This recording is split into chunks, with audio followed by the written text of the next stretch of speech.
2020년 5월 18일 월요일 신명기 20장 1절로 9절 말씀. 내가 나가서 적군과 싸우려 할 때에 말과 병거와 백성이 너보다 많음을 볼지라도 그들을 두려워하지 말라. 애굽 땅에서 너를 인도하여 내신 내 하나님 여호와께서 너와 함께 하시느니라. 너희가 싸울 곳에 가까이 가면 제사장은 백성에게 나아가서 고하여 그들에게 말하여 이르기를, 이스라엘아 들으라. 너희가 오늘 너희의 대적과 싸우려고 나와왔으니 마음에 겁내지 말며 두려워하지 말며 떨지 말며 그들로 말미암아 놀라지 말라. 너희 하나님 여호와는 너희와 함께 행하시며 너희를 위하여 너희 적군과 싸우시고 구원하실 것이라 할 것이며, 책임자들은 백성에게 말하여 이르기를, 새 집을 건축하고 낙성식을 행하지 못한 자가 있느냐? 그는 집으로 돌아갈지니 전사하면 타인이 낙성식을 행할까 하노라. 포도원을 만들고 그 과실을 먹지 못한 자가 있느냐? 그는 집으로 돌아갈지니 전사하면 타인이 그 과실을 먹을까 하노라. 여자와 약혼하고 그와 결혼하지 못한 자가 있느냐? 그는 집으로 돌아갈지니 전사하면 타인이 그를 데려갈까 하노라 하고, 책임자들은 또 백성에게 말하여 이르기를, 두려워서 마음이 허약한 자가 있느냐? 그는 집으로 돌아갈지니 그의 형제들의 마음도 그의 마음과 같이 낙심될까 하노라 하고, 백성에게 이르기를 마친 후에 군대의 지휘관들을 세워 무리를 거느리게 할지니라. 아멘. 오늘 신명기 20장 1절로 9절의 말씀은 전쟁에 임하는 자세 혹은 방법에 대한 이야기를 하십니다. 크게 두 부분으로 나누어 볼 수 있습니다. 20장 1절로부터 시작을 해서 4절까지의 부분입니다. 여기는 전쟁에 나아갈 때에 그 전쟁에 나가는 이스라엘 백성들에게 제사장이 하는 말들에 대한 것들이 이야기입니다. 제사장들은 그들에게 겁내지 말고 두려워 말며 떨지 말고 놀라지 말라. 하나님이 함께 하시고 너희를 위하여 적군과 싸우시고 구원할 것이다 라는 일종의 전쟁 전에 하는 축복의 말씀 같은 것입니다. 두 번째로 5절에서 이제 9절까지의 말씀은 이제 지휘관들에 대한 이야기입니다. 전쟁에 나가기 전에 지휘관들은 백성들 중에 뭐 새 집을 건축하고 낙성식을 못했거나 과실을 먹지 못했거나 약혼했으나 결혼하지 못했거나 마음이 허약하거나 이런 사람들에게는 다 집으로 돌아가게 하는 그런 이제 이야기를 하라라고 말씀을 하십니다. 전체적으로 봤을 때 사실 전쟁에 나아가는 임하는 자세는 어떻게 보면 아닐 것 같습니다. 왜냐면은 전쟁이란 결국 특히나 이 시대의 전쟁은 사람의 머릿수 싸움인데, 이렇게 해서 머릿수를 줄여나가는 것이 사실은 참 말이 안 되는 이야기죠. 근데 근본적으로 하나님께서 이렇게 하신 이유는 너무나도 확연합니다.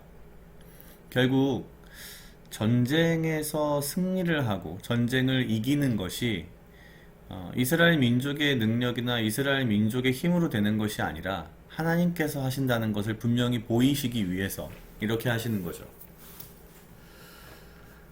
물론 그렇게 볼 수도 있습니다.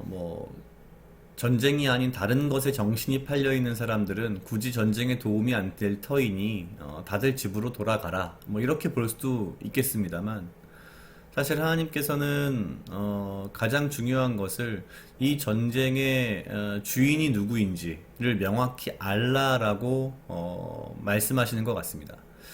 앞부분에서도 사실은 20장 4절에 이렇게 말씀하십니다. 너희 하나님 여호와는 너희와 함께 행하시며 너희를 위하여 적군과 싸우시고 구원하실 것이라.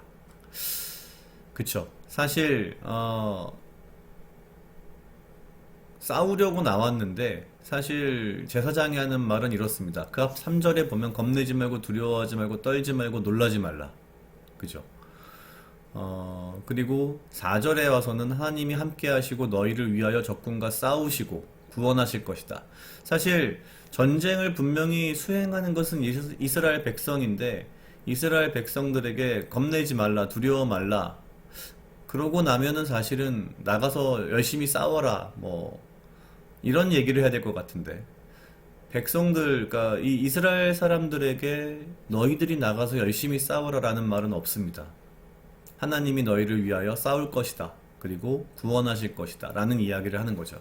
그러니까 결국 이 싸움의 주체는 하나님이시고 주인은 하나님이시고 이스라엘 백성은 사실은 그러한 하나님을 앞에 두고 사실은 하나님의 등 뒤에서 그냥 따라가는 사실은 그런 모양인 것입니다. 그렇기 때문에 이 전쟁에 임하는 백성들 중에 다른 일들, 다른 것들에 마음이 뺏긴 사람들 혹은 마음이 약한 사람들은 굳이 여기 와 있지 않아도 된다. 너희들의 할 것을 해라 라는 말씀을 하시는 거죠. 글쎄요, 지금의 뭐 저나 우리는 이런 전쟁을 할 일은 사실 거의 없습니다. 그러나 우리가 살면서 삶 속에서 개인의 삶의 전쟁을 할 때가 간혹 있는데요. 그럴 때 이 말씀을 그대로 적용해서 생각해 본다면 사실 그런 생각이 듭니다. 나는 내 삶의 전쟁에 물론 내가 임하지만 내 삶의 전쟁을 수행하면서 나는 내 삶을 살아야 됩니다. 여기에 등장하는 새 집을 건축한 자, 포도원을 만든 자, 약혼한 자 이런 사람들은 사실 이들이 대단한 무슨 잘못을 한 건 분명 아닙니다. 이들은 이들의 삶을 살았고 이들의 일상을 그대로 유지를 했던 거죠.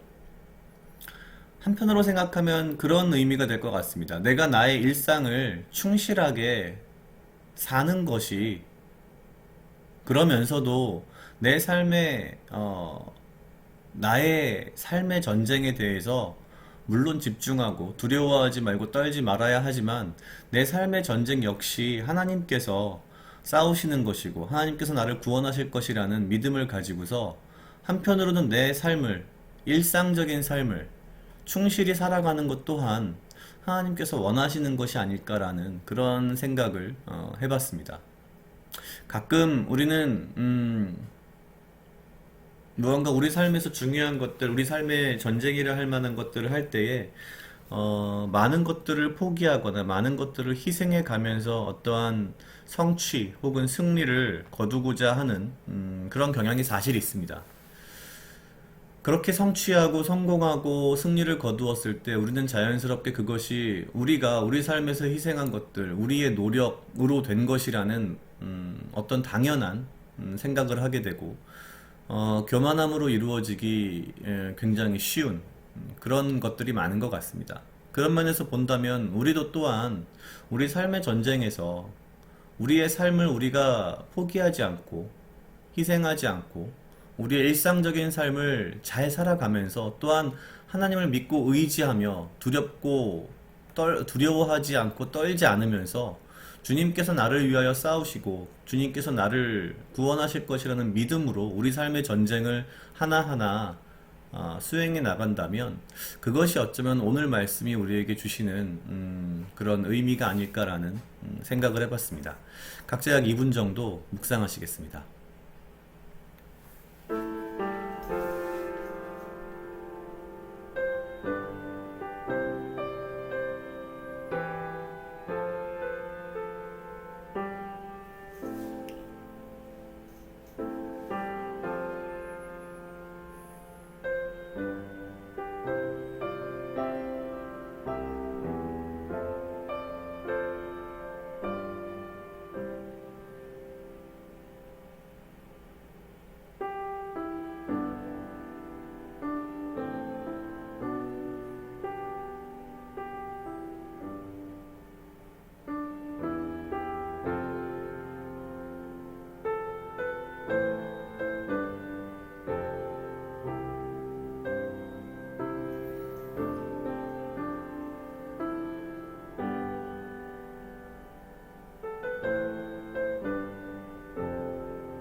다 같이 기도하시겠습니다. 하나님 아버지 감사합니다. 주여 이 하루도 나와 동행하여 주시옵소서. 주님 나로 하여금 사랑하게 하시옵소서. 아버지여, 나를 해하려 하는 그 어떠한 무리들로부터 나를 지키고 보호하여 주시며 내가 오직 주님 주시는 지혜와 명철로 이 하루를 살아가고 나에게 필요한 건강과 육체적 강건함을 허락하여 주시옵소서.